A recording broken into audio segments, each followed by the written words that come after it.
हाँ देखो, अकाउंटिंग का जो डेफिनेशन है मैंने उसको चार्ट फॉर्म में बना दिया, ठीक है, क्योंकि तुम लोगों को पता है कि अकाउंटिंग जो है बहुत ही ज़्यादा इम्पोर्टेंट है, ठीक है। पूरा पूरा जो बोलते हैं ना अकाउंटेंसी सब्जेक्ट भी इसी के भीतर समाहित है, मतलब इंक्लूसिव है। तो तुम लोग एक बार रीड करके बता दे रहे जो भी वर्चुअल पे देख रहा है। Recording, classifying, summarising, analysing, interpreting और कम्युनिकेशन। एक बार जाओ तो डेफिनेशन में जाओ, तो तुम लोग जाओ तो फटाफट जाओ तो डेफिनेशन में। डेफिनेशन में लास्ट में क्या लिखा है थे? इंटरप्रिटेशन ऑफ फिनेंशियल डेटा ना। तो इंटरप्रिटेशन के बाद में लिख लो इंटरप्रिटेशन एंड कम्युनिकेशन कर लो, इंसर्ट करो तो वहां पे तुम लोग भी जाके इंसर्ट करो तो interpretation and communication, interpretation and communication done. अब देखो तुम लोग के पास मेक श्योर जब ये टेबल बनाओ तो अर्जेंटल में बनाना, चूंकि इसके नीचे बहुत कुछ लिखाएंगे। अगर तुम लोग से छूट गया है तो ठीक है, उसको फेयर कर लेना। Okay, should I start? देखो सबसे पहले रिकॉर्डिंग है ना, ध्यान दो की फोकस है। देखो सबसे पहले अकाउंटिंग जो है ये सारे स्टेप्स हैं, ठीक है, ये सारे स्टेप्स हैं, ठीक है। तो सबसे पहले जो है रिकॉर्डिंग, तो जब तुम लोग डेफिनेशन पढ़ोगे ना, recording, classifying, summarising, analysing, interpretation and communication of किसका? Financial data. अब बात होता है सर फिनेंशियल डेटा क्या होता है, फिनेंशियल ट्रांजैक्शन क्या होता है ना। अरे सारे ये 1 2 3 4 5 6 काम करेंगे ना, तो 6 काम किसका करेंगे? अकाउंटिंग तो सबको करने को बोलते हैं। अकाउंटिंग क्या बोलता है? ये सारे काम हो जाएगा तब क्या बोला जाएगा? अकाउंटिंग बोला जाएगा। लेकिन ये जो 6 काम करेंगे आखिर किनके ऊपर करेंगे? बेस क्या होगा? फिनेंशियल ट्रांजैक्शन के ऊपर होगा। अब बात होता है सर फिनेंशियल ट्रांजैक्शन होता क्या है, तो इसके बाद लिखाएंगे। तो तुम लोगों को समझा रहे, सुनो फिनेंशियल ट्रांजैक्शन क्या होता है। ट्रांजैक्शन का मतलब समझो क्या होता है? लेन देन होता है। ट्रांजैक्शन का सिंपल भाषा में बोला जाए तो लेन देन होता है। तो लेन देन हुआ ना, हम तुमको पेन दिए, ठीक है, ये पेन तुमको दिए और तुमसे दूसरा पेन ले लिए, ठीक है। इसको भी ट्रांजैक्शन, मतलब इसको ट्रांजैक्शन हुआ कि नहीं हुआ? हुआ ना। Barter system ancient time transaction हुआ। क्या ये फाइनेंशियल ट्रांजैक्शन हुआ क्या? नहीं हुआ, क्योंकि ये बिजनेस से रिलेटेड नहीं है। तो फाइनेंशियल ट्रांजैक्शन और नॉन फाइनेंशियल ट्रांजैक्शन, अगर ट्रांजैक्शन को 2 भागों में बांटेंगे, एक फाइनेंशियल ट्रांजैक्शन और दूसरा नॉन फाइनेंशियल ट्रांजैक्शन। तो फाइनेंशियल ट्रांजैक्शन क्या होता है? जो सिर्फ बिजनेस से रिलेटेड रखता है, और नॉन फाइनेंशियल क्या होगा? जिससे बिजनेस से कोई रिलेशन ही नहीं है। तो इसके बाद वो भी बताएंगे, ठीक है। तो सबसे पहले तुम लोग को बताते हैं रिकॉर्डिंग का मतलब क्या होता है। जब हम लोग फाइनेंशियल ट्रांजैक्शन को, तुम लोग को 4 एग्जांपल दे रहे हैं, तुम लोग बताना कि कौन सा फाइनेंशियल है कौन सा नॉन फाइनेंशियल है। Number 1, business started with cash ₹20,000, 20,000 से तुमने बिजनेस स्टार्ट किया, तो बताओ ये क्या फाइनेंशियल ट्रांजैक्शन है कि नहीं है? बिल्कुल है, done. Number 2, purchase a bike for my personal use, business transaction है, नॉन फाइनेंशियल ट्रांजैक्शन हो गया। नंबर 3, परचेज रेडमी, नहीं चाइना फोन नहीं, बात करो दूसरा इंडियन फोन। हाँ अच्छा, माइक्रोमैक्स, वो भी तो चाइनीज का ही। छोड़ो हम एप्पल को ले लेते हैं, ठीक है, एप्पल को ले लेते हैं। परचेज गूगल पिक्सल या फिर एप्पल फोन परचेज किया, ठीक है। अब बताओ, मेरे को बताओ कि वो पर्सनल पर्पस के लिए परचेज किया, बताओ ये क्या माना जाएगा? नॉन फाइनेंशियल माना जाएगा। लेकिन अगर बिजनेस के लिए, कॉल रिसीव करने के लिए, ऑर्डर एक्सेप्ट करने के लिए, तो फाइनेंशियल हो जाएगा। तो हम लोग को यहाँ पर किसको रिकॉर्ड करना है? किसको रिकॉर्ड करना है? ट्रांजैक्शन। कौन सा transaction? Financial transaction. This process known as journal entry. जब हम लोग रिकॉर्ड करते हैं तो उसको क्या बोलते हैं? Journal entries. रिकॉर्डिंग हो रहा है कि नहीं हो रहा है? हाँ हो रहा है। जर्नल एंट्री बोलते हैं, ठीक है। उसके बाद क्लासिफाइंग, इस जर्नल को क्या करते हैं, उसके बाद क्लासिफाई करते हैं। समझ में नहीं आएगा बहुत सारे लिख लो फिलहाल के लिए, आगे समझाएंगे। लेजर पोस्टिंग तुम लोग हो सकता है किया होगा, लेजर पोस्टिंग नहीं किया है, ठीक है समझाएंगे।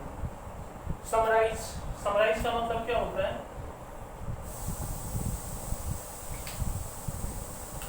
समराइज का मतलब होता है preparation of trial balance,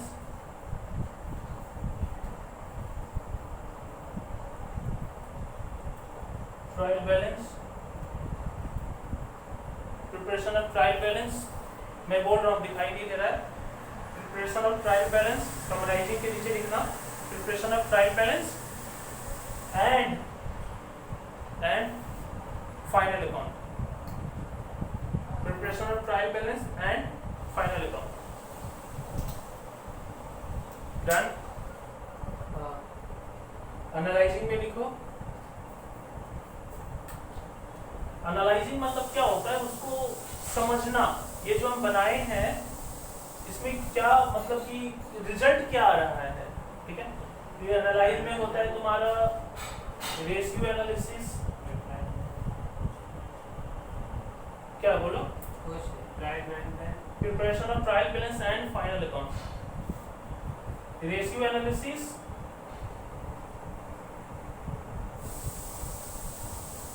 ratio analysis. और तुम लोग नीचे क्या लिखना, रेशियो एनालिसिस के बगल में लिखो ratio analysis and common size statement, common size statement, ठीक है, साइज स्टेटमेंट, स्टेटमेंट। हाँ, इंटरप्रिटेशन क्या होता है लिखो,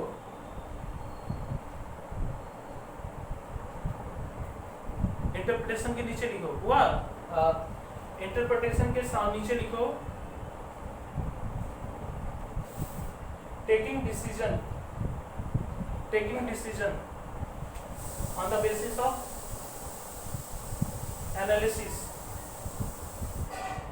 taking decision on the basis of analysis by directors, taking decision on the basis of analysis, on the basis of analysis, on the basis of analysis by directors and top management of the company, directors and top management of the company. फिर से बोले नहीं, कहाँ पे अटका? Analysis, interpretation में taking decision on the basis of analysis, taking decision on the basis of analysis bye directors and top management. हाँ done. अच्छा सुनो,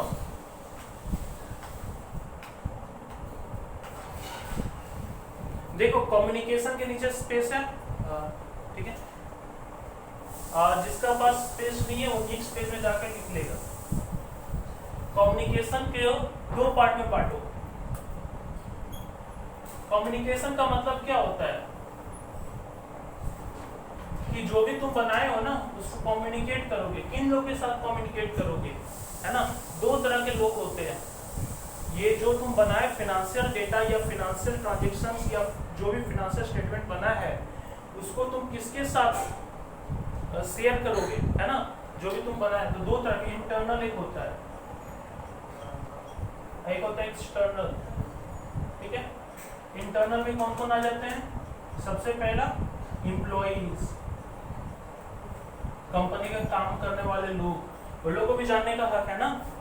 तुम एक बात बताओ, तुम किसी कंपनी में काम करते हो, उस कंपनी का प्रॉफिट क्या हो रहा है तुम जानना चाहोगे कि नहीं चाहोगे? ऑब्वियसली चाहोगे। और कौन होता है? मैनेजमेंट।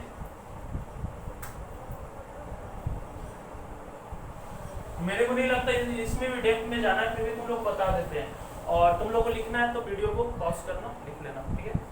एम्प्लॉइज क्यों जानना चाहता है? Why the employees are required to know the financial position और financial data of the company. क्योंकि एम्प्लॉय जानना चाहता है कि वो लोग का रेम्यूनरेशन का मतलब वो लोग का सैलरी प्रॉफिट बेस्ड होता है। अगर किसी कंपनी का ग्रोथ हो रहा है तो सैलरी उसका बढ़ना चाहिए कि नहीं बढ़ना चाहिए? बढ़ना चाहिए ना। तो अगर सैलरी बढ़ रहा है तो लोग उस कंपनी का उस कंपनी का प्रॉफिट बढ़ रहा है तो उस कंपनी का एम्प्लॉइज का सैलरी भी बढ़ना चाहिए, इसलिए वो लोग जानना चाहते हैं। मैनेजमेंट क्यों जानना चाहती है? किसी कंपनी का मैनेजमेंट क्यों जानना चाहती है? वो इसलिए जानना चाहती है, वो देखना चाहती है कि हम जो मैनेज के इतना दिन रात मेहनत करके जो प्रॉफिट कमाए हैं उसका आउटपुट कैसा हो रहा है, अच्छा हो भी रहा है कि नहीं हो रहा है। ठीक है। फिर ओनर ऑफ द कंपनी, ठीक है। तुम लोगों को पता है ना मैनेजर और ओनर अलग अलग हो सकता है। हो सकता है बोले मतलब एक भी हो सकता है। मान लो कि जैसे मेरा ही कंपनी का हम खुद मैनेजर है और खुद ही ओनर है। और भी होते हैं, तुम लोग बताओ इंटरनल और कौन कौन होता है? Share holder internal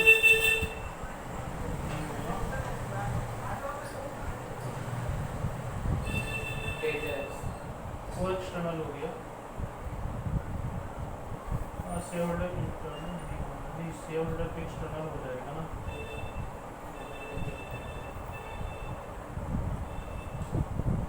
share holder internal ही होगा। ठीक है। कोई जानने का हाँ, अब एक्सटर्नल में कौन कौन हो जाएगा? Creditor, supplier.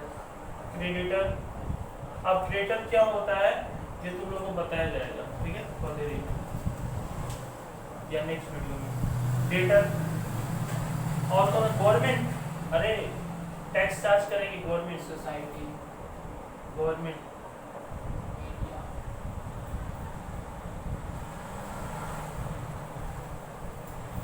गवर्नमेंट और सप्लायर तो क्रेडिटर ही होता है। मीडिया, सोसाइटी, इसको सप्लायर भी बोलते हैं।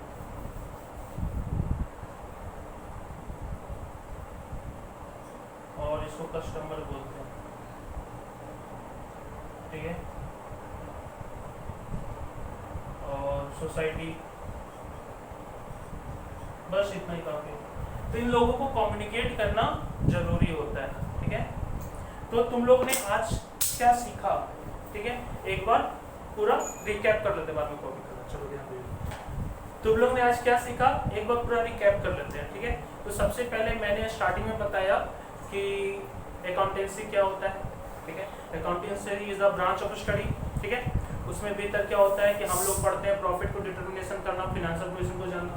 ठीक है। उसके भीतर क्या होता है? अकाउंटिंग होता है। अकाउंटिंग इज द, मेरे साथ बोलना, accounting is the process of, याद रट्टा हो जाना चाहिए। ठीक है।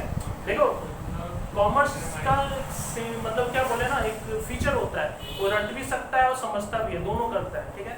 तो दोनों एक साथ होना चाहिए। तो सबसे पहले क्या होता है? अकाउंटिंग का process of recording, classifying, summarising, analysing, interpretation and communication of financial data and financial transaction. ठीक है।